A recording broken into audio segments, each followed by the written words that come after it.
2015년 8월 2일 오전 하나님 말씀은 누가복음 22장 31절로 34절까지입니다.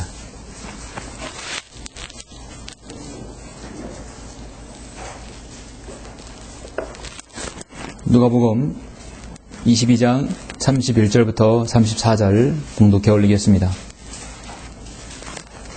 또 주께서 말씀하시기를 시몬아 시몬아 보라 사탄이 너희를 밀처럼 키질하려고 찾았느니라. 그러나 내 믿음이 약해지지 않도록 내가 너를 위하여 기도하였으니 내가 회심하게 되면 내 형제들을 굳게 하라고 하시더라. 그가 주께 말씀드리기를 주여 주와 함께라면 감옥이나 죽음에까지라도 가기로 준비되어 있나이다 라고 하니 주께서 말씀하시기를 베드로야 내가 너에게 말하노니 오늘 닭이 울기 전에 내가 나를 안다는 사실을 3번 부인하리라고 하시더라. 아멘. 예. 자, 주님께서 주의 만찬하시면서 베드로에게 말씀하시는 부분이죠. 이 말씀이 하나님께서 조명 주시고 또 이런 마음에 잘 와닿을 수 있도록 우리 기도하시겠습니다. 존귀하시고 거룩하신 아버지 하나님 감사를 드립니다. 주의 만찬을 거행함으로써 다시 한번 주님의 죽으심을 기억하며 우리를 흘리신 주님의 보혈과 우리를 위해 들이신 주님의 살과 아버지 하나님 그 몸을 다시 한번 기억할 수 있도록 인도하심을 감사합니다. 나 자신의 모든 죄 문제를 우리 주 예수 그리스도의 보혈로 다 해결해 주시고 이제는 주님의 자녀로 삼아주셔서 이 땅에서 가장 가치 있는 생을 보낼 수 있도록 인도하여 주심을 감사합니다. 나의 남은 생애와 남은 나의 힘과 능력, 재능 그 모든 것들은 이제 주님을 위해서 이 지역교회 사역을 위해서 잘 쓰여질 수 있도록 여기 있는 모든 성도를 주님께서 인도하여 주십시오.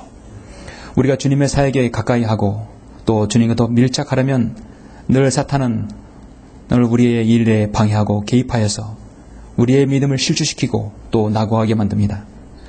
우리는 오늘 그런 사실을 베드로에게서 보고자 합니다. 그런 사실을 베드로를 통하여 나 자신의 믿음을 견주어서 마귀에게 넘어지지 아니하고 또 마귀에게 지지 않고 늘 승리를 이끌 수 있는 모든 성도들이 될 수 있도록 인도하여 주십시오. 이 말씀이 우리 모두에게 좋은 도전이 될 수 있도록 주님께서 역사해 주시길 원합니다. 주 예수 그리스도 이름으로 기도드렸습니다. 아멘. 오늘 오전 말씀은 사탄의 키질이라는 제목으로 설교하고자 합니다. 사탄의 키질입니다. 여러분 혹시 탐 말론이라는 설교자를 아십니까? 탐 말론 설교자입니다. 독립진리교회 목사로서 그의 지도력에 많은 영향을 주었던 탐 말론 설교자가 있었습니다. 탐 말론 설교자는 성경에 대해서 뭐라고 했냐면 성경은 의사보다 더 좋은 치료자이고 사역자보다 더 좋은 설교자이며 친구보다 더 좋은 조언자이고 교수보다 더 좋은 지도자이다 했습니다. 예수 그리스도의 복음에 대해서도 하나님께서는 내일이나 나중이나 시간적으로 여유가 있을 때나 완전히 몰락하여 패가 망신했을 때나 인생 여정이 황혼역에 있을 때나 때가 아니라 오늘 오직 오늘이라고 말씀하신다. 하나님께서 한 혼을 위해 애원하시는 그분의 음성에는 긴박성이 있다라고 말한 적이 있습니다. 그는 성경에 대해서 복음에 대해서 명확하게 알고 있었던 설교자입니다. 그가 한 번은 멀리 떨어져 있는 시골 교회에서 설교를 하게 되었습니다. 집회를 마치고 집에 돌아오는 길이었습니다. 그런데 마귀가 계속 말론의 마음속에 충동질하는 생각을 계속 집어넣는 것이었어요. 그는 직접 운전을 하면서 이제 돌아오는 길이었는데 자신의 옆 조수석에 누군가 앉아서 계속 속삭이는 것을 느끼는 것이었습니다. 자신의 옆 자동차 조수석에서 말하기를 너 미친 거 아니냐? 지금 너는 너 자신을 너무 혹사시키고 있어. 그 몇 명 안 되는 사람들에게 설교하려 그렇게 먼 거리를 손수 운전해 가다니. 그래도 잘 알려진 내가 그렇게까지 할 필요가 있을까? 그리고 계속 말합니다. 그리고 말이야, 오늘 구원받았다고 하는 그 사람, 그거 정말 구원받았는지 어떻게 알아? 내가 너무 멀리서 운전해 왔으니까 너를 섭섭지 않게 하려고 앞으로 나온 거 아니야? 마귀는 더 이상 참을 수 없을 때까지 그를 계속 괴롭히는 것이었습니다. 만약에 여러분 이런 말을 다른 사람이 했다면 어떻게 했을까요? 그 사람과 싸우든지 말을 더 이상 하지 않아야겠죠? 하나님의 사역을 하는 데 있어서 끊임없이 충동질하는 사람이 있어요. 그 사람도 하나님을 믿는다고 하는 사람들인데 말로는 더 이상 참을 수 없었습니다. 그래서 차를 도로 한 구석에 급히 세웠습니다. 시동을 끄고 차 밖으로 나가서 조수석으로 돌아가죠. 조수석 문을 연 다음에 다음과 같이 말합니다. 야, 마귀야, 이 차는 내 거야. 내가 세금 내고 이 차 보험도 내가 들었어. 지금 너는 내 차에 무단으로 동승하고 있는 거야. 여기서 바로 당장 나가. 여기서. 그렇게 크게 소리치고 문을 쾅 닫고 다시 운전소로 되돌아와서 집으로 운전해 왔다고 합니다. 얼마나 자신의 마음에 혼란을 주고 계속해서 마귀가 그의 마음속에 틈타는 것을 우리는 알 수 있겠죠? 여러분, 마귀는 인간의 마음과 생각에 들어가는 침투하는 능력이 있습니다. 마음속에 들어오고 생각 속에 스며들어서 여러분에게 속삭이는 능력이 있어요. 그렇게 해서 죄를 집어넣고 결국은 말과 행동으로 죄를 짓게 하는 것입니다. 성경은 이런 마귀의 일을 충동이라 하고 기질이라고 합니다. 그리스도인의 영적 전쟁은 이 전 생애에 걸쳐 있습니다. 결국 우리의 육신의 몸이 구속받기 전까지는 마귀의 기질은 계속되고 있습니다. 기질이라는 것은 사전적 의미로 키로 곡식 따위를 까부르는 것이죠.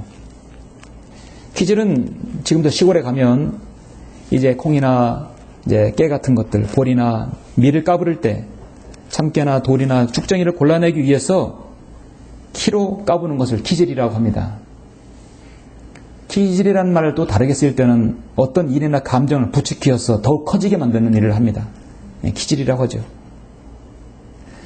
어떻게 보면 농사지는 데 있어서 기질은 지극히 필요한 작업이죠. 기질이 있어야만이 타작마당에서 알곡과 쭉정이를 구별해서 알곡은 곡간에 넣을 수 있는 것이죠. 기질은 때론 필요합니다. 성경에서 기질은 세 가지가 제시되죠. 성경에서 기질은 첫 번째 하나님의 말씀으로 기질을 합니다. 예수님께서 공생의 사역을 시작하실 때 세상 사람들에게, 이스라엘 백성들에게 선포하십니다. 보라, 천국이 가까이 왔느니라. 회개하라, 천국이 가까이 왔느니라 했습니다. 많은 사람들은 각기 다른 반응이 나옵니다. 많은 사람들은 분개하면서 주님을 저주하는 반면에 어떤 사람은 주님을 따르는 사람들이 생겨나죠. 마태복음 3장 12절에서 그분은 손에 키를 들고 자기의 타작마당을 철저히 정결케 하시며 자기의 알곡을 모아 창고에 들이실 것이나 쭉정이는 꺼지는 불에 태우시리라. 이제 주님께서 나중에 재림하셔서 하실 것이죠. 주님은 또 사역에 있어서 마태복음 3장에서 오 독사들의 세대야, 누가 너에게 다가오는 진노에서 피하라고 경고하더냐. 그러므로 회개에 합당한 열매를 맺고 아브라함이 우리의 조상이라고 너희 속으로 말하라 생각하지 말라. 내가 너에게 말하노니 하나님께서 이 돌들로도 아브라함의 자손이 되게 하실 수 있느니라. 이제 또한 도끼가 나무 뿌리에 놓였으니 그러므로 좋은 열매를 맺지 못하는 나무마다 지켜 불 속에 던져지리라 했어요. 그렇게 해서 주님을 따르는 사람들과 믿지 않는 사람들을 갈라놓으셨습니다. 그래서 기질은 알곡과 쭉정이를 갈라놓는 역할을 합니다. 하나님께서는 또요, 기질은 다른 방면입니다. 사건과 환경으로 기질합니다. 어떤 일이 터지게 하고 사건이 생김으로써 그 사람이 어떤 사람인가를 보여지게 하는 것이에요. 평소에 말씀의 기질은 말씀 자체가 하나님의 말씀이기 때문에 그렇다 쳐도 하나님께서 사건과 환경으로 기질할 때는 그 사람에게 고통이 옵니다. 때로는 손해도 오고 또 아픔이 있기도 합니다. 그걸 통해서 그 사람이 어떤 사람인지를 알게 돼요. 믿음이 있는 사람인지 믿음이 없는 사람인지 어떤 인물을 띈 사람인지 알게 돼요. 룻기에 보면 나오미와 엘리멜렉이 있죠. 나오미 엘리멜렉이 모압으로 살 길을 찾아갔습니다. 10년이 지나는 세월 속에서 남편이 죽고 가정이 완전히 흔들려 버렸어요. 모두 다 과부입니다. 두 며느리 그렇고 시어머니 모두 다가 남자가 없는 집안이 됐어요. 왜 하나님께서 이렇게 우리에게 모질게 대하실까? 그들은 모압에서 더 살아야 되는 것인가? 아니면 고향 베들레헴으로 다시 와야 되는 것인가? 선택의 기로에 놓였습니다. 이방 나라의 불신의 삶인가? 하나님의 섭리 가운데 있는 삶인가? 룻은 하나님의 섭리 가운데 들어와 살게 되었죠. 삶의 결정을 갈라놓는 계기가 될 수 있어요. 하나님께서 원하시는 삶인가? 그렇지 않은 삶인가? 구약의 선지자 요나에게도 급격한 환경의 변화를 주어서 그가 어떤 임무를 띠고 있는지 알게 했습니다. 하나님께서 저 니느웨에 가서 구원받지 못한 저들에게 복음을 전해서 하나님의 두려우심을 알게 하라 해서 그런데 다시스로 가버렸어요. 요나가 탄 배가 풍랑을 만나서 제비를 뽑혀 바다에 던져지는 사건이 일어났습니다. 제비가 뽑히면서 이 사람은 보통 사람이 아니구나. 이 사람을 바다에 던졌더니 바다 풍랑이 잔잔했다는 것은 이 사람이 무엇인가 임무를 띠고 있지 않는 것인가. 그저 사이 요나는 바로 아시리아로 하나님 말씀을 전파하러 가는 바로 선지자였던 걸 그때서야 사람들은 알았던 것입니다. 어떤 일을 통해서 자신의 실체가 드러나는 거예요. 세 번째 기질은 예수 그리스도의 재림하셔서 이 땅에 정결케 하는 기질이 있는 것입니다. 마태복음 25장에 보면은 인자가 그의 영광 중에 오고 또 모든 거룩한 천사들이 그와 함께 오면 그때 그가 그의 영광의 보좌에 앉으리니 그 앞에 모든 민족들을 모아놓고 마치 목자가 양들을 염소에서 갈라놓듯이 그들을 따로 갈라놓으리라. 그래야 양들은 그의 오른편에 염소들은 그 왼편에 세워두고 왕이 그의 오른편에 서 있는 사람들에게 말하기를 오라 내 아버지의 복을 받을 자들아 세상의 기초가 놓인 이래로 너희를 위하여 준비한 그 왕국을 이어받으라. 이는 내가 굶주렸을 때 너희가 먹을 것을 주었으며 내가 목마를 때 마실 것을 주었고 내가 나그네했을 때 대접하였고 또 내가 헐벗었을 때 입혀주었으며 내가 병들었을 때 문안해 주었고 내가 감옥에 갇혔을 때 찾아와 주었습니다. 대환란 때 유대인들에게 선대한 사람들은 양의 민족이요 그렇지 않으면 염소가 되는 것이죠. 그래서 누가복음 3장에서 그분은 손에 키를 들고 자기의 타작마등을 철저히 정결케 하실 것이라 했습니다. 주님의 재림 때 타작마당이 되는 것입니다. 알곡과 쭉정이를 구분해서 쭉정이는 불에 태운다 하겠습니다. 중요한 것은 오늘 말씀을 통해서 여러분들에게 하나님의 말씀이건 여러분 어떤 일이건 간에 여러분에게 있는 키질은 과연 누가 하는 것인가? 마귀가 사탄이 여러분에게 키질을 하는 것인가? 하나님께서 여러분을 더 정령케 하시기 위해서 어려움을 주시고 환경을 허락하시는 것인가? 여러분이 그거를 잘 캐치해야 합니다. 오늘 오전에 저는 주님의 제자 베드로에게 향한 사탄의 키질을 여러분에게 소개합니다. 베드로가 당했던 그 사탄의 키질이 오늘 여러분에게 다가올 수 있음을 여러분 알아야 합니다. 그래서 우리 모두는 경계심을 늦추지 말아야 합니다. 여러분이 영적 전쟁에서 매우 중요한 부분입니다.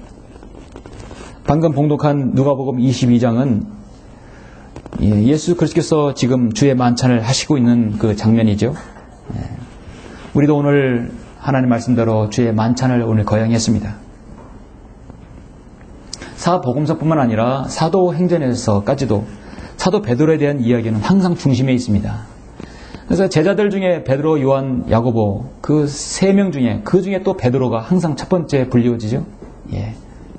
어떤 일이 있으면 항상 거기에는 베드로가 늘 끼어 있어요. 주님의 사역에 베드로만큼 깊이 관여한 사람은 없습니다.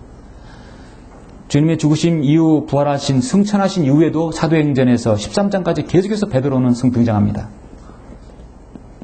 본문을 보니까 지금 주님께서 제자들과 다락방에 마지막 만찬을 하고 있는 중입니다.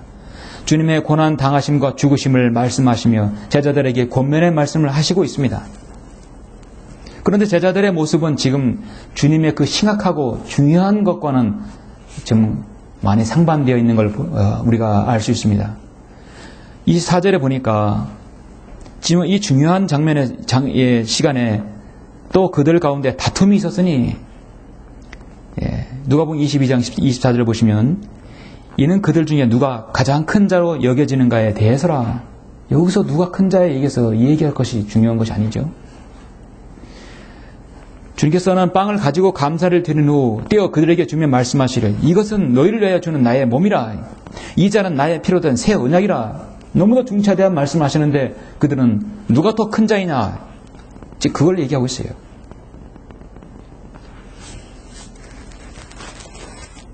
주께서 그들에게 말씀하시는 이방 나라의 왕들이 그들에게 주권을 행사하며 또 그들에게 권력을 행사하는 자들은 공로자라 불리려니와 너희는 그렇게 되지 말고 너희 중에 가장 큰 자는 더 작은 자같이 되며 다스리는 자는 섬기는 자같이 되어야 할 것이니라. 섬겨야 된다고 주님은 말씀하고 계십니다.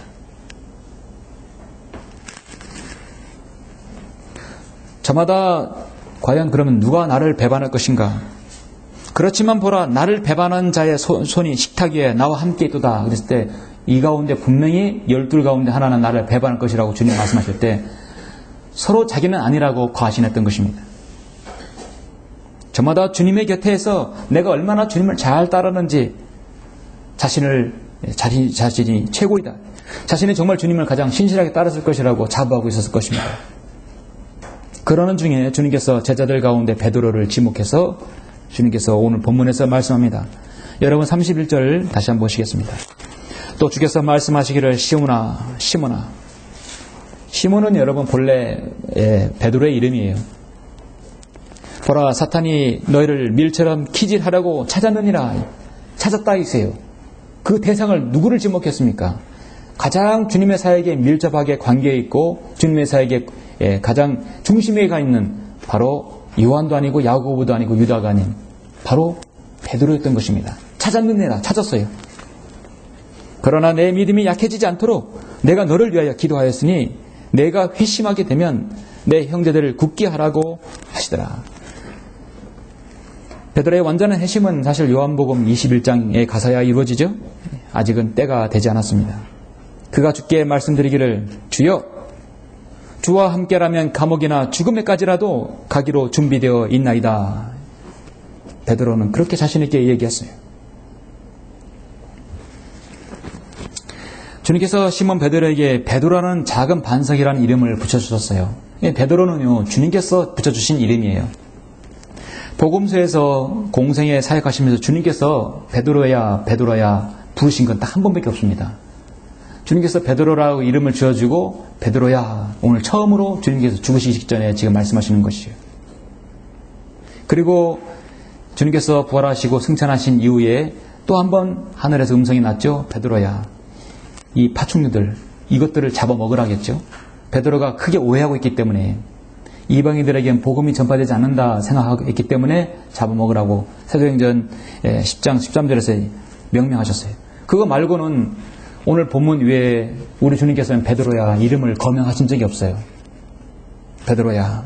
34절에서 내가 너에게 말하노니 오늘 닭이 울기 전에 내가 나를 안다는 사실을 3번 부인하리라.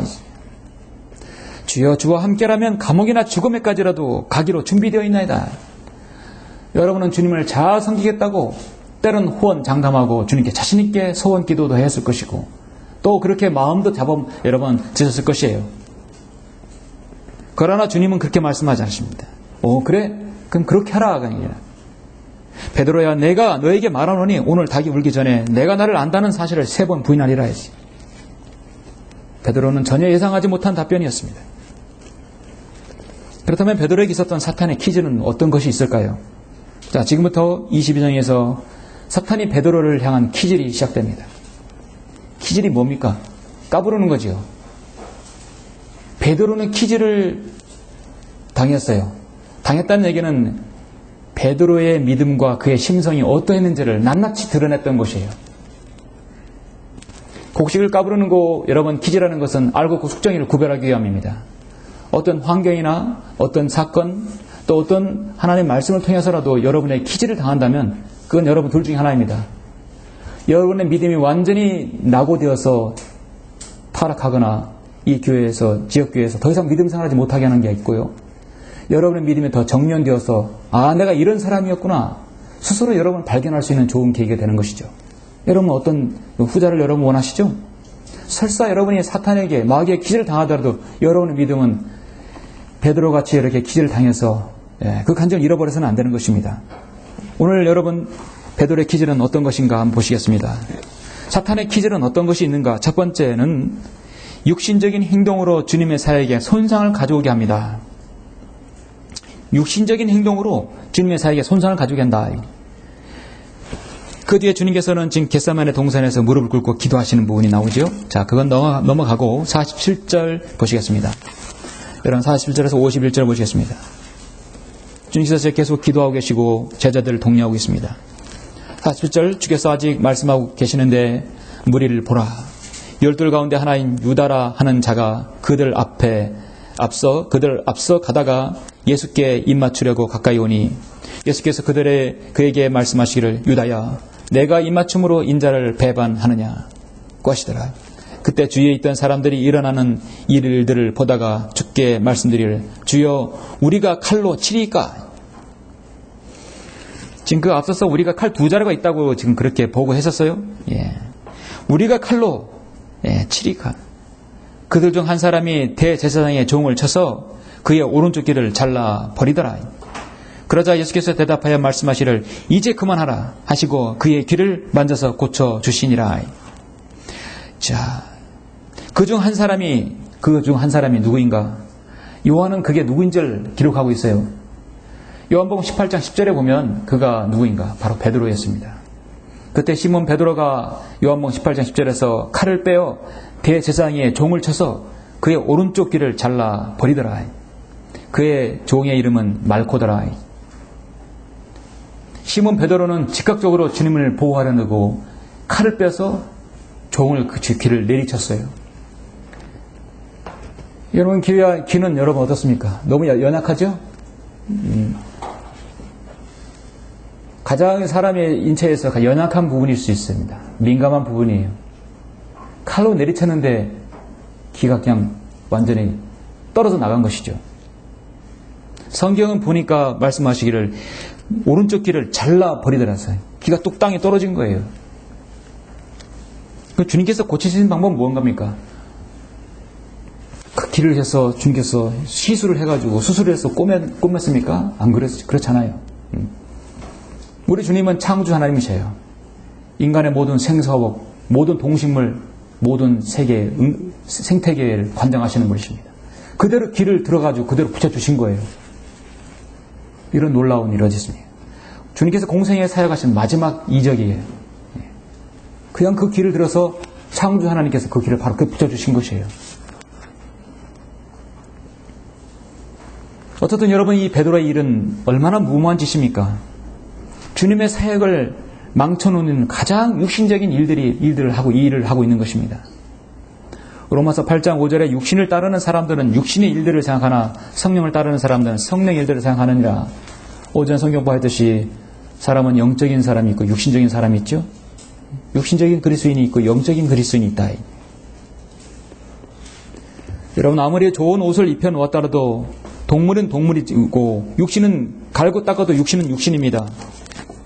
우리의 육신은요 변함이 없어요.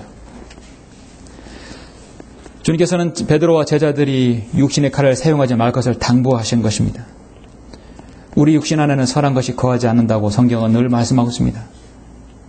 로마서 7장 18절에 내 안에 곧 내 육신 안에는 선한 것이 거하지 않는 줄을 내가 아노니 원하면 내게 있으나 선한 것을 어떻게 행하는지 너희가 행하는지는 알지 못하노라.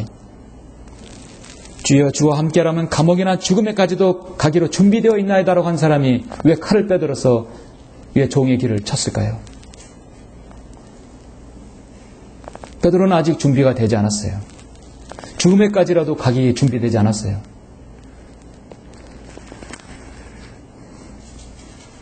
주여 주와 함께라면 감옥이나 죽음에까지도 가기로 준비되어 있나이다라고 너무나 멋진 말이지만 너무나 자신을 과신했습니다. 야고보서 1장 23절에 누구든지 말씀을 듣기만 하고 하는 자가 되고 행하는 자가 되지 않는 사람은 거울로 자기의 타고난 얼굴을 보는 사람과 같다 했습니다. 이는 그가 자기를 보고는 가서 즉시 자기가 어떻게 생겼는지 잊어버림이라 했습니다. 우리 육신의 일들은 늘 하나님의 사역을 망치게 되어 있습니다. 어떠한 경우도 우리 육신의 일이 안 나오도록 해야 되겠죠? 여러분 사무엘하 잠깐 11장을 보시겠습니다. 사무엘하 11장 보시면 다윗의 육신의 일들이 나오죠. 다윗은 지금 왕국을 견고케 하였습니다.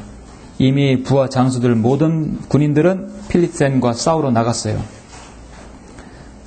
그러나 다윗은 한가롭게 왕궁 위에 옥상을 거닐게 되었습니다. 다윗이 행한 첫 번째 죄악입니다.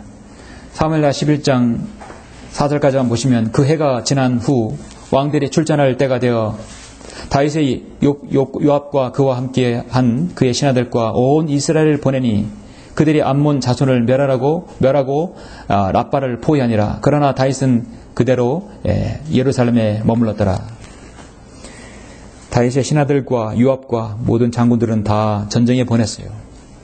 저녁 무렵에 다윗이 침상에서 일어나 왕궁 지붕 위를 거닐다가 한 여인이 목욕하고 있는 것을 지붕에서 본지라. 그 여인이 보기에 심히 아름답더라. 다윗이 보니어 그 여인을 알아보게 하니 어떤 사람이 말하기를 이 여인은 엘리암의 딸이요 히릿 우리아의 아내 바세바가 아니니까 한지라. 다윗이 사자를 보내어 그 여인을 데려오게 하여 그녀가 다윗에게로 오니 다윗이 그녀와 동침하더라. 이는 그녀가 그녀의 불결함을 정결케 하였음이더라. 그리고 그녀는 자기 집으로 돌아가니라. 여러분, 우리아는 자신의 부하 장수예요. 아주 충실한 부하 장수라고 성경에서 말씀하고 있어요. 그 부하 장수는 자신의 어떤 영달을 위해서 싸우잖아요. 나라와 다윗을 위해서요. 그 훌륭한 장수의 아내를 지금 다 버려놓고 아내를 범한 것입니다. 간음을 저질렀죠. 그리고 나중에 증거 인멸을 시도했습니다. 전쟁에서 잠깐 돌아온 그의 우리아를 집에 돌아가서 쉬라고 증거 인멸을 시도했고, 그것이 안 되자 살인을 교사했습니다. 요압에게 최전방에 가서 싸우게 하라. 그래서 살인 교사해. 그리고 우리아가 죽게 했습니다. 네 가지 죄를 동시에 저질렀어요. 하나님께서는 그것을 4배로 갚아줬어요. 그의 아들들로 인해서 왕궁에서 쫓겨나게 되었죠. 갈라디아서 5장 19절에서 이제 육신의 일들은 분명히 나타나나니 곧 간음과 음행과 더러운 것과 음욕이라 했습니다. 이뿐만 아니라 육신의적인 일들은 너무나 많아요. 하나님의 사역을 그르치게 할 수 있는 것은 너무나 우리 주위에 많습니다. 베드로는 자신이 주님 앞에 거치는 것이 있다면 내 육신으로도 그걸 다 막을 각오로 생각하고 있었던 것이었습니다. 당신이 장담했던 대로 주님 앞에 걸리적거리는 것은 이 칼이라도 써서 내가 막겠다는 것입니다. 주님은 그걸 요구하지 않았어요. 주님은 말코의 길을 잘라버리신 것을 전혀 잘했다고 칭찬하지 않았어요. 마태복음 26장의 52절에 보면 예수께서 그에게 말씀하시를 내 칼을 도로 그 집에 꽂으라. 칼을 가지는 자는 모두 칼로 망하리라. 로마는 칼로 이겼고 칼로 망했죠. 너는 내가 지금이라도 내 아버지께 청하여 나에게 12군단이 넘는 천사들을 즉시 보내달라고 할 수 없는 줄로 아느냐? 생각하느냐? 그러나 그렇게 하면 이같이 되리라고 한 성경을 어떻게 이룰 수 있겠느냐?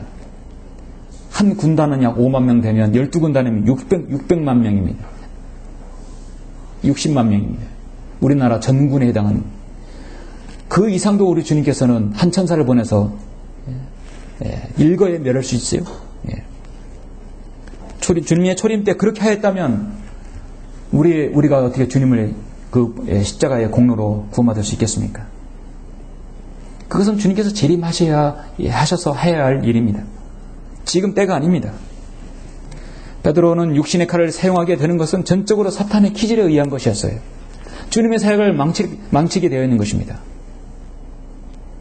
자신의 육신의 칼을 버리지 못하고 끝까지 자신이 주님과 함께 하겠다고 하는 것은 모순이죠.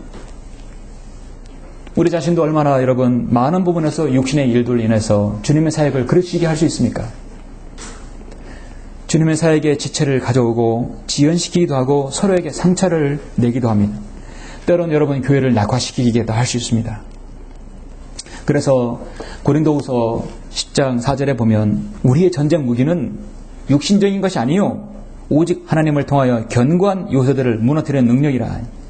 여러 가지 구상과 하나님을 아는 지식을 거역하여 스스로 축켜 세운 모든 높은 것들을 무너뜨리며 모든 생각을 사로잡아서 그리스도께 복종케 하니 너희의 복종이 이루어지면 모든 불복종을 응징하려는 준비를 갖추고 있느니라. 그러니까 겸손하게 주님 말씀에 순종하는 것입니다. 육신적으로 생각하는 사람들은 영혼에 대한 사모가 없는 것입니다. 하나님의 말씀에 대한 사모도 없습니다. 이 땅에서 보여지는 것만 보는 것이요. 베드로처럼 육신의 칼을 휘두르고 싶어 한다면 그는 주님을 계속해서 따를 수가 없는 것입니다. 사탄은 여기서 가만 모든 것을 이렇게 잘한다 그대로 있을까요? 아니에요. 사탄은 이제 한 걸음 더 나아가서 그의 믿음도 파괴하려고 하는 것입니다. 자, 여러분 계속되는 사탄의 기제를 보십시오. 사탄의 기제 두 번째는 무엇입니까? 믿음을 완전히 저버리게 하는 것입니다. 사탄은 우리가 실수하고 말실수하고 말과 행동으로 해서 잘못함으로써 상처를 주고 교회의 사역을 손상을 가져오게 하는 것뿐만 아니라 그의 믿음도 완전히 황폐하게 만드는 거예요. 이게 사탄의 기질이에요. 여러분 54절에 보시면 22장 54절 계속해서 보시겠습니다. 자, 이것이 끝난 줄 알았는데요. 54절부터 62절을 보시면 그리하여 그들이 줄을 붙잡아 끌고 대제사장의 집으로 데려가니 그때 베드로는 멀찍이 떨어져서 따라가더라. 아까 내가 죽음에까지도 가겠나이다란 베드로의 말과 다르죠. 왜 우리 주님을 잡아가냐고 말 한마디 못한 것입니다. 사람들이 관장 한가운데 불을 피워놓고 함께 앉아있는데 베드로도 그들 가운데 앉아있더라. 복 있는 사람들은 죄인의 회중에 같이 앉아야 한다고 분명히 얘기했는데 거기 앉아서 불 쬐을 게 뭐예요? 그 자리에 앉지 말아야 되겠죠. 그런데 어떤 여종이 볼 옆에 앉아있는 그를 보고 유심히 보다가 말하기를 이 사람도 그와 함께 있었도다 라고 하니 그가 주를 부인하여 말하기를 여자여 나는 그 사람을 알지 못하노라 하니라. 한 번 했죠. 잠시 후에 또 다른 사람이 그를 보고 말하기를 너도 그에게 속한 자라고 하니 베드로가 말하기를 이 사람아 나는 아니라. 한 시간쯤 지난 후 다른 사람이 장담하여 말하기를 참으로 이 사람도 그와 함께 있었으니 이는 이 사람이 갈릴리 사람임이라고 하더라. 그러나 베드로가 말하기를 이 사람아 나는 내가 무슨 말을 하는지 알지 못하노라. 아직 말하고 있는데 곧 닭이 울더라. 그러자 주께서 돌아서서 베드로를 쳐다보시니 베드로가 닭이 울기 전에 내가 나를 3번 부인하라고 말씀하신 주의 말씀을 기억한지라. 이 사람아 나는 내가 무슨 말을 하는지 알지 못하노라 했는데 딱 주님이 나를 딱 쳐다본 것이에요. 주님과 눈이 마주쳤을 때 여러분 그 심정은 어떠한지 한번 생각해 보세요. 얼마나 이건 미안하고 죄송스러운 게 아니에요. 쳐다볼 수 없었겠죠. 베드로가 밖으로 나가 비통하게 울더라 했습니다. 자신의 입을 원망한 것이 아니라 자기 자신이 죽도록 미웠을 것이에요. 베드로는 그것이 자신의 사탄의 기질이라는 걸 그냥 몰랐어요. 어떤 어려움이 와도 내가 굴하지 않겠다는 자기 과신이 빠졌던 것, 베드로를 그제서야 본 것이었습니다. 자신 스스로가 주님에 대해 매우 충성스럽고 주를 사랑하고도 남는 그런 마음을 가졌다고 자부했던 그가 주님을 3번이나 부인했습니다. 여러분 우리는 얼마나 자기 과신에 빠지곤 합니까? 다른 사람은 몰라도 나는 주님을 끝까지 따를 거예요. 다른 사람은 몰라도 나는 이 지옥에서 주님을 잘 따를 거예요. 그렇게 여러분 과신하는 그 순간 마귀는 기질을 합니다. 어떻게 하겠다는 말은 주님과 기도할 때 하는 거예요. 그러죠? 다른 사람과에게는 과신의 말은 필요 이상의 말입니다. 내가 이렇게 하겠다. 내가 뭐 이렇게 하겠다. 내가 뭐 하겠다는 것은요. 그건 공공연하게 다른 사람과 서약이기 때문에 반드시 지켜야 되는 것이고 또 지키지 않으면 실없는 사람이 되는 것입니다. 다시 구약성경 한 번 더 보시죠. 여러분 역대기상 21장을 보시겠습니다. 다시 다윗을 보시겠습니다. 다윗이 생전에 두 번째 큰 죄를 지은 것입니다. 역대기상 21장 1절부터 7절입니다. 여러분 사무엘 상하, 열왕기 상하는 이스라엘 역사이죠. 그런데 역대기 상에서 또 역사가 반복됩니다. 그런데 같은 역사이라도 열왕기 상하하고 역대기 상하는 여러분 약간 차원이 달라요. 열왕기 상하는 순수한 역사이지만 역대기 상하는 영적인 면들을 자세히 다루고 있어요. 그래서 그 각도가 달라요. 그래서 영적인 부분을 잘 주시해야 합니다. 그래서 여러분 역대기상 21장 1절부터 잠깐 한번 보시면 7절만 보시면 사탄이 이스라엘을 대적하여 일어나 다윗을 충동하여 이스라엘을 계수하게 하니 다윗이 자신이 싸울 수 있는 군사가 어느 정도 궁금했어요. 사실 그거 필요 이상의 일이거든요. 사탄은 다윗을 충동했다는 얘기는 다윗을 키질했다는 얘기예요.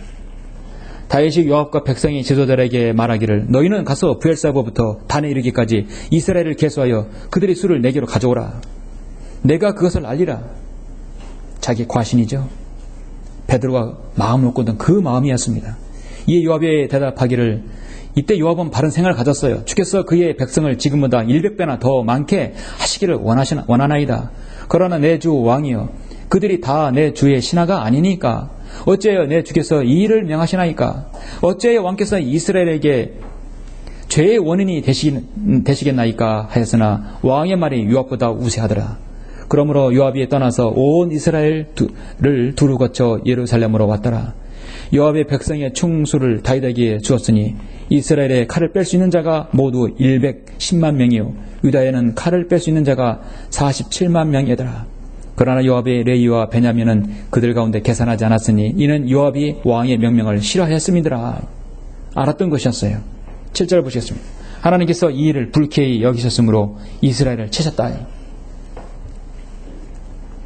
3년간의 기근이든지 적 앞에서 석 달간 폐하여 내 원수의 칼에 쫓기든지 아니면 주의 칼 전염병에 3일 동안 이 땅에 만연하여서 주의 천사가 온 지경을 멸할 것인지 네 선택하라. 다윗은 말 한마디의 실수로 사탄의 기절로 인해서 백성이 그렇게 손상을 자신의 백성이 그렇게 죽는 걸 봤던 것입니다. 자기 과신은 여러분 결국은 사탄의 기절로 인해서 그러니까 손상을 가져오고 심판을 가져오는 것입니다. 여러분 다윗이 그렇게 죄를 졌다면 육신의 죄들과 자기 과신으로 일하는 죄들이 졌다면 우리는 어떻겠습니까? 우리는 다윗보다 비교되지 않는 사람이에요. 하나님의 마음에 합하고 마음에 하나가 된 다윗과는 우리는 너무도 차이가 많이 나는 사람들입니다. 우리는 너무도 더 육신적이고 더 우리는 세상적인 것이죠. 마귀는 우리의 육신을 가지고 마음과 생각에 교만을 집어넣음으로써 죄를 짓게 만듭니다. 심지어 이런 믿음에까지도 저버리게 만듭니다. 베드로는 육신적인 일들로 인해서 제사장의 종의 길을 찾고 뿐만 아니라 주님을 그 자리에서 3번이나 부인했던 것입니다. 사탄의 기제를 통해 제자들 중에 그래도 가장 큰 자로 여기는 자기는 그 말에 한마디 이런 지하에 바닥에 자신의 과신을 팽개치고 마는 것입니다. 주님께 잡혔을 때 육신의 칼은 계속해서 사용되고 있던 베드로는 자기를 부인하지 못하고 주님을 부인하기까지 이르렀던 것입니다. 요한복음 18장 17절에 보면 나는 아니라 했어요. 나는 아니라. 오늘 누가복음에서도 나는 아니라 했죠. 나는 아니라. 믿음을 저버리는 것입니다. 그것만큼 주님의 마음을 아프게 하는 게 어디 있을까요? 나는 아니라. 나는 그리스도인이 아니라. 여러분 그 어디에서도 여러분 나는 그리스도인이라고 여러분 주님을 부인하지 않을 수 있겠습니까? 그렇게 하셔야겠죠? 내가 이제 사람들에게 호감을 사랴 아니면 하나님께 사랴 아니면 내가 사람들을 기쁘게 하려고 하겠느냐. 내가 아직도 사람들을 기쁘게 하려고 한다면 나는 그리스도의 종이 아니니라. 갈라디아서 1장 10절에서 말씀하고 있습니다. 어떠한 이유에서도 여러분 사탄의 기절로 인해서 여러분의 믿음은 여러분 변치 않아야 하겠죠? 사탄의 기절은 마지막 무엇이 있습니까? 세 번째는 결국은 간정을 잃어버리게 합니다. 그의 삶에 있어서 모든 간정을 잃어버리게 해요. 여러분 마가복음 16장을 보시겠습니다. 역시 베드로에 관한 것이죠. 마가복음 16장 보시면 우리 주님께서 이 이유는 부활하신 이유입니다. 마가복음 16장 마지막 장 보시면 1절 안식일이 지난 후 막달라 마리아와 야고보의 모친 마리아와 살로메가 좋은 향료를 샀으니 이는 주께 와서 붓고자 함이더라. 그 주의 첫날 아주 이른 아침 해가 뜰 무렵 그들이 무덤에 왔더라. 그때 그들이 서로 말하기를 누가 우리를 위하여 무덤 문에서 돌을 굴려 주리요 하고 쳐다보니 돌이 이미 굴려져 있는 것이 보이더라. 이는 그 돌이 매우 컸습니다. 그들이 무덤 안에 들어가 오른편에 긴 흰 옷을 입은 한 젊은 남자가 앉아있는 것을 보고 무척 놀라니라. 그가 여인에게 말하기를 놀라지 말라. 너희가 십자가에 못 박이신 나사렛 예수를 찾는도다. 그는 살아나셨고 여기에 계시지 아니하느니라. 사람들의 줄을 뉘어 놓은 자리를 보라.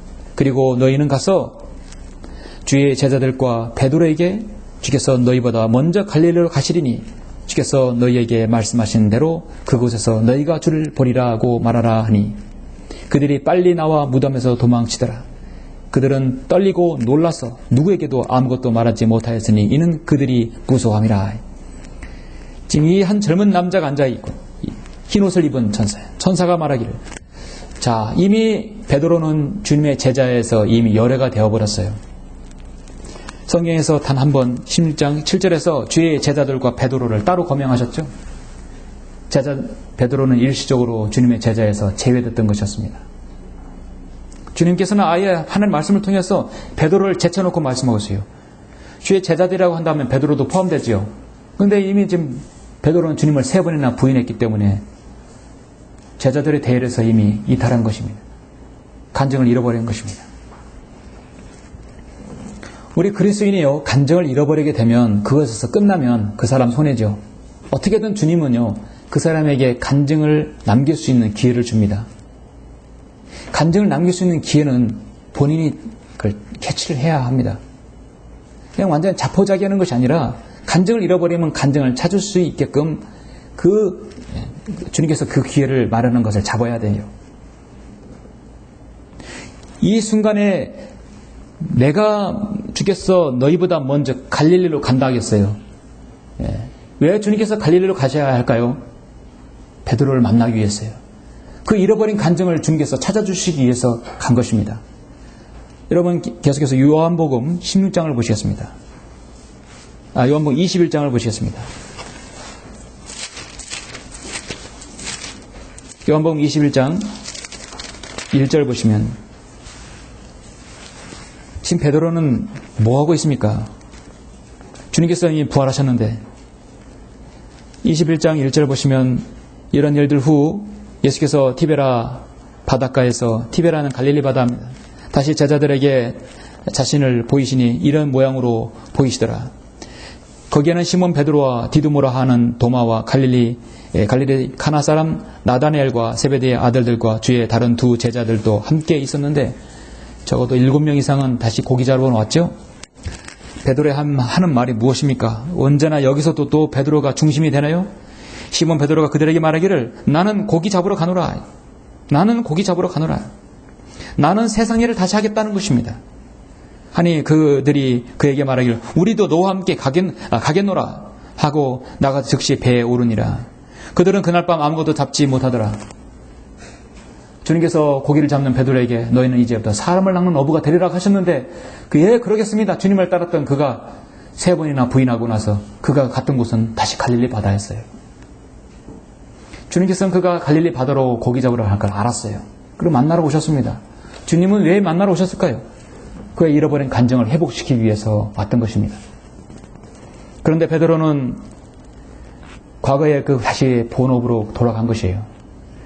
여러분, 하나님의 사람이, 설교자가, 또 주님의 사역에 잘 담당했던 사람이 어느덧 자신의 간증을 잃어버리고 세상에서 옛날 일로 다시 돌아간 그 모습을 보면 그것보다 참으로 안타까운 장면이 없죠. 그것보다 참 비참한 것이 없는 것입니다. 4절 보면 이미 아침이 되었는데 예수께서 바닷가에서 서 계시나 제자들은 그분이 예수신 줄 알지 못하더라. 그때 예수께서 그들에게 말씀하시기를 자녀들아 너에게 먹을 것이 있느냐? 그들이 대답하기를 없나이다. 주님은 항상 그들에게 먹을 걸 주셨어요. 이제 세상에 있는 문제들에 의해서 그는 닥치는 것입니다. 없어요. 먹을 게 없는 것이에요. 주께서 그들에게 말씀하시기를 그물을 배 오른편에 던지라. 그러면 찾으리라고 하시더라. 그러므로 던졌더니 고기수가 많아서 그물을 끌어올릴 수가 없더라. 그때 예수께서 사랑하시던 제자가 베드로에게 말하기를 예수께서 사랑하시는 제자가 누구이겠습니까? 바로 요한이죠. 예, 베드로에게 말하기를 주시다. 딱 알아본 거죠. 주시다. 얼마나 여러분 외마디의 비명이 있겠습니까? 시몬 베드로가 무솥을 벗은 채로 있다가 주시다라는 말을 듣자 어부의 겉을 걸치고 바닷속에 뛰어들더라. 너무도 창피했던 것이죠. 대제사장 관저에서 3번이나 부인했을 때 주님과 눈을 마주쳤을 때 베드로는 비통함에 울었어요. 울어서 갈보리 십자가에라도 올라갔어야 되는데 갈보리 십자가에 올라가는 그냥 다시 갈릴리를 바다로 간 것이었어요. 베드로가 그런 사람이었고 그렇게 키질을 당한 것이었습니다.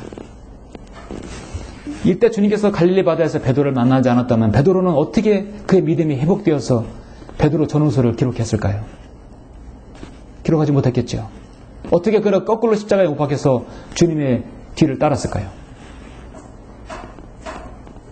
그리스도인이 간증을 잃어버릴 수 있는 건 너무나 많습니다. 지옥교회에서 낙오하게 만드는 것도 너무나 많습니다. 우리의 육신의 일들, 믿음을 저버리게 하는 일들이 너무나 많습니다. 간증을 잃어버리면 회복하는 것보다 시간이 더 많이 노력해야 되고 시간이 걸릴 수 있습니다. 그래도 베드로처럼 회복해야 합니다. 여러분 요한복음 계속해서 15절 보시면 그래야 그들이 식사를 끝마쳤을 때 이제 고기를 많이 잡았잖아요. 예수께서 시몬 베드로에게 말씀하시기를 주님께서 오신 목적이 바로 이것입니다. 요나의 아들 시몬아 내가 이 사람들보다 나를 더 사랑하느냐. 그때 그 주의 만찬을 했을 때 내가 주님 어디로 가든지 따라가겠나이다. 주님께서는 그걸 기억하시는 거예요. 내가 사람들보다 나를 더 사랑하느냐. 주여 그러하옵니다. 내가 주를 사랑하는 줄 주께서 아시나이다. 16절에서 요나의 아들 시몬아 내가 나를 사랑하느냐. 그가 주께 말씀드릴 주여 그러하옵니다. 주께서는 내가 주를 사랑하신 줄 아시나이다. 주님께서 한마디 말씀하십니다. 내 양들을 먹이라. 15절에서 내 어린 양들을 먹이라. 내 양들을 먹이란 말은 목양을 하라는 얘기죠. 예. 여기서 잊지 말고 다시 또 사람을 낳는 어부가 되게 해야 한다는 것입니다. 왜 여기서 물고기를 잡냐 이거죠. 17절에 보시면 세 번째 그에게 말씀하실 요나의 아들 시몬아 내가 나를 사랑하느냐고 하시니라. 주께서 그에게 3번이나 내가 나를 사랑하느냐고 하시니 베드로가 상심하더라. 왜 상심하겠습니까? 자신은 주님을 3번이나 부인했어요. 주님도 여전히 3번이나 그에게 묻습니다. 내가 나를 사랑하느냐? 내가 나를 사랑하느냐? 한 번 더 사랑하냐 물을 때 베드로는 그때 내가 주님을 3번이나 부인했던 것이 머릿속에 그냥 스쳤을 것입니다. 베드로는 상심에서 끝나는 문제가 아닙니다. 그래야 주께 말씀드릴 주여 주께서는 모든 것을 아시며 내가 주를 사랑하는 줄 아시나이다 라고 하는 주께서 그에게 말씀하시기를 내 양들을 먹이라. 진실로 진실로 내가 내게 말하노니 내가 젊어서는 너희 허리띠를 스스로 두르고 원하는 곳으로 다녀서도 늙으면 내 팔을 벌리고 다른 사람들이 띠를 둘러주며 또 원치 않는 곳으로 너를 데려가리라. 주님께서 베드로가 어떻게 생을 마감할지를 암시하고 있습니다. 그리고 나를 따라오라. 그렇죠? 나를 따라오라. 베드로는 사탄의 키를 통해서요. 우리 모든 그리스도인이 당할 수 있는 모든 걸 다 당했어요. 육신적인 행동으로 주님의 사역에 손상을 가져오게 됐고 가져올 뻔했고 자신의 믿음도 저버리고 결국 간증도 잃어버렸습니다. 그리고 주님께서 그를 다시 만남으로써 다 회복시켜 주셨죠. 사랑하는 성도 여러분, 하나님께서는 그 크신 사랑으로 인하여 우리를 저 영원한 파멸에서 구속하시기 위해서 우리 주님께서 갈보리 십자가에서 그 모진 고초를 당하시고 십자가에 질그르셨어요. 불과 못 4개로 자신의 몸을 지탱해 했었습니다. 양발과 양발 사이에. 여러분 거기에 못을 박히셔서 그 못 4개로 십자가에 달리셨던 것입니다. 인류 효용할 수 없는 극한의 고통을 우리를 위해서 주님께서 당하시고 물과 피를 다 쏟아 놓으셨던 것입니다. 누가복음 22장 64절에서 주님은 그뿐만 아니라 다음 같은 말을 들어야 했었습니다. 예수를 지켜던 사람들이 주를 조롱하고 때리며 주의 눈을 가리고 얼굴을 치며 주께 물어 말하기를 연하라 너를 때리는 자가 누구냐. 그들이 많은 다른 것으로도 주께 모독하여 말하더라. 내가 그리스도냐? 우리에게 말하라. 마태복음 27장에서는 성전을 헐고 3일 만에 짓는 자여 내 자신을 구원하라. 십자가에 매달린 주님을 향해 조롱했습니다. 만일 내가 하나님의 아들이거든 그 십자가에서 내려오라. 사탄은 끊임없이 사람들을 통해서 충동질해서 주님의 십자가의 사역을 완수하지 못하게 키질하는 것입니다. 선임 제사장들도 서기관들과 장로들과 더불어 조롱하여 말하기를 그가 다른 사람들은 구원하였으나 자기 자신은 구원하지 못하는도다. 그가 이스라엘 왕이면 지금 십자가에서 내려와 보라. 그러면 우리가 그를 믿으리라. 주님께서 이 인간들 진짜 안 되겠네 하고 십자가에서 내려와가지고 싹 멸하신다면 어떻게 했습니까? 우리 주님의 구속사역은 실패로 돌아가는 것이에요. 그렇죠? 내가 이제 예수 그리스도가 십자가에 못 박혔다고 하는 갈라디아서 2장 20절의 간증이 무엇입니까? 우리는 여전히 십자가에 매달려 주님과 함께 매달려 못 박혀 있다는 것이에요. I am crucified. 내가 그리스도와 십자가에 못 박혔다는 것이에요. 내가 사탄이 기절을 당해도 더 이상 내가 거기에 당하지 않겠다는 것이에요. 엘리 엘리 라마 사막다니 나의 하나님 어찌 나를 버리시나이까 했을 때 그 마지막 순간까지도 그들은 조롱했어요. 이 사람이 엘리야를 부린다. 가만두어라. 엘리야가 와서 그를 구원하나 보자. 주님께서 숨을 거두는 그 순간까지도 사탄은 끊임없이 주님을 기절했어요.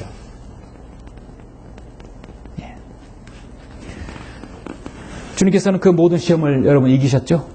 한 번도 당하지 않았어요. 마태복음 4장에서 공생에 사역하기 전에 광야에서도 3가지 시험을 다 이기셨죠. 그러나 마귀는 그 모든 인간을 그렇게 넘어뜨릴 수 있는 것입니다. 그렇게 주님의 수제자였던 사도 베드로도 모든 부분에서 다 당했던 것이었어요. 하물며 우리는 어떻습니까? 여러분 일주일 중에 가장 키즈를 많이 당할 때가 언제인 줄 아세요? 월, 화, 수, 목, 금, 토, 일 언제일 것 같아요? 여러분 당해보니까 어때요? 오늘이죠. 주일날 아침이죠. 교회 올 때 수요일날 기도 모임 나올 때 구령 모임 참석하려고 할 때 예배 참석하려고 할 때 키즈를 합니다. 가족을 통해서 여러 가지 일들을 통해서. 그래서 키즈를 당하지 않는 방법이 하나 있어요. 말을 줄여야 돼요. 주일 아침에 올 때는 되도록 말을 줄이세요.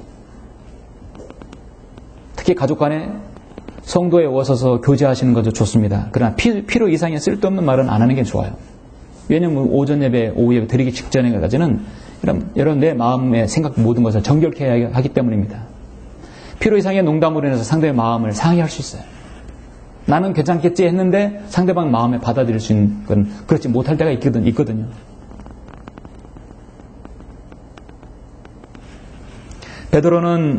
베드로전서 4장 3절을 쓸 때 우리가 음란과 정욕과 술취함과 방탕과 연락과 혐오스러운 우상숭배를 행하여 이방인들의 뜻을 행한 것은 지난날의 생활로 충분하도다. 베드로는 충분히 했어요. 더 이상 하지 않았어요. 그리스도께서 그때 우리를 위하여 육체로 고난을 받으셨으니 너희도 같은 생각으로 무장하라. 이는 육체로 고난을 받은 자는 죄로부터 단절되매니 이는 그가 육체 안에서 자기의 남은 때를 더 이상 사람의 정욕을 따라 살지 않고 하나님의 뜻을 따라 살게 하려 함이라 했습니다. 야고보서 1장 13절에서는 누구든지 시험을 받을 때 난 하나님께 시험을 받는다고 말하지 말지니 하나님께서는 악으로 시험을 당하지도 아니하시고 그분 자신이 아무도 시험을 받지 않으시기 때문이라. 하나님께서 여러분을 키즈라는 건요, 여러분이 더 하나님 말씀에 다가가고 더 밀착되기 위해서 그런 환경의 변화를 주는 거예요. 하나님께서 여러분 시험 줘서 여러분을 키즈해서 하나님께서 무엇을 이득 보려고 하겠습니까? 우리의 믿음이 간증을 잃어버리고 육신의 일들을 나오게 하고 믿음을 저버리게 하는 건 누가 좋아하는 거예요? 마귀가 좋아하는 거예요. 사탄이 그렇게 키즈를 하게 하는 것입니다. 시몬아 보라 사탄이 너희를 밀처럼 키질하라고 찾았느니라. 딱 선택을 한 거예요. 베드로. 그래서 베드로전서 5장 8절에서 베드로가 이걸 알죠. 정신을 차리고 깨어있으라. 이는 너희 대적 마귀가 울부짖는 사자처럼 삼킬 자를 찾아 두루 다니기 때문이라. 사자와 호랑이는 먹이를 삼키는 것에서 달라요. 여러분, 호랑이는 딱 먹이를 찾을 때 먼저 그 강력한 그 발톱과 힘으로 상대를 완전히 가격합니다. 가격해서 완전히 기절하거나 죽은 뒤에 그걸 물어뜯어요. 그러나 사자는 그렇잖아요. 잡으면 바로 입으로 들어가요. 뭐 죽는 거 관계없어요. 딱 잡히면 바로 물어뜯어서 입으로 삼켜버립니다. 예. 호랑이는 일격을 가한 다음에 꼼짝 못하게 해서 여유있게 뜯어먹지만 사자는 바로 물어뜯어 삼켜버려요. 그래서 삼킬 잔을 찾아 두루 다닌다 했어요. 우리 주님은 유다 지파의 사자이죠. 사탄도 마찬가지입니다. 사자로 비유되고 있는 것이. 사탄이 찾는 것은 여러분을 쭉정이로 만들어버리게 하는 것이. 계속해서 키질을 당해서 버려지게 만들고 그래서 간정을 잃어버리게 합니다. 요즘 누가 흔들리고 있는가? 요즘 누가 영적 생활을 하지 않는 것인가? 누가 요즘 말씀을 보지 않는 것인가? 누가 육신적으로 살아가는가? 누가 교만한가? 누가 자기 비하에 빠졌고, 누가 자기 자랑에 빠졌고, 누가 자기가 큰 자라고, 누가 자기가 주님을 잘 섬기겠노라고 자랑하는가 보는 것입니다. 가장 여러분 두각을 나타냈던 사람이 바로 베드로지 않습니까? 그 누구를 할지라도 나는 주님을 따라가겠나이다. 후원자명담했던 베드로를 사탄이 지목했던 것입니다. 결론적으로 베드로는 주님이 공생의 구속 사역에 있어서 핵심적인 역할을 하였습니다. 주님과 더 밀접하게 사역에 관계되었다 한다면 사탄의 키질의 대상의 넘버원이 되는 것이 마찬가지 원리예요. 여러분 진리 가운데 성별하시고 주님과 더 밀착하고 더 신실하게 더 이 사역에 관심을 가지면 가질수록 더 교회에 가깝게 하면 할수록 마귀는 더 여러분과 밀착되어서 여러분을 키질하게 한다는 것입니다. 이해하십니까? 마귀의 공격과 키질은 더 집요하게 펼쳐진다는 것이에요. 주님 사역에 멀어질수록 마귀도요 가실 거예요. 놔둬도 곁길로 가기 때문에요. 사탄의 키질이 제도권 교회에 있는 건 줄 아십니까? 안 그래요. 알아서 방언하고, 알아서 예언하고, 알아서 신유 병 고치고, 알아서 세례 주고, 알아서 사탄이 좋아하는 거 다 하는데 뭘 관심을 가져요. 사탄이 관심을 가지고 키질하는 것은 바로 성경 넘는 지역교회의 신실한 성도입니다. 내 가족, 내 옆에, 내 앞에, 내 뒤에 있는 성도, 그 성도가 나를 키질할 수 있어요. 그 입을 통해서요. 넘어가지 말아야 돼요. 내 직장, 전혀 예기치 못한 제3자, 어떤 환경들, 어떤 사고들, 어떤 집안의 일들, 그 부분에서 여러분이 이거는 마귀의 키질에 상한다면 인내하고 여러분 절제해야 합니다. 말씀드려서 필요 이상의 농담이나 장난이라든지 서로 배려하고 예의가 있어야 되겠죠. 그 대상이 무엇이든 간에 누가 되었든 간에 여러분 인내하지 못하게 만들어버린 것입니다. 여러분에게 육신이 나오게 하고 마음을 저버리게 하고 믿음을 저버리게 하고 간증을 잃어버리게 하는 것이에요. 고린도후서 2장 4절을 14절을 읽고 마치겠습니다. 항상 우리를 그리스도 안에서 승리하게 하시고 또 어느 곳에서나 우리로 하여금 그분에 관한 지식의 한계를 나타나게 하시는 하나님께 이제 감사하노라. 항상 여러분이 예수 그리스도 안에서 승리하게 하라 했어요. 우리의 승리는요 주님 안에 있어야만이 가능합니다. 그렇죠? 우리 모두가 다 사탄이 어떤 기질에도 여러분 승리하시는 여러분 성도들이 되시길 간절히 바랍니다. 기도하시겠습니다.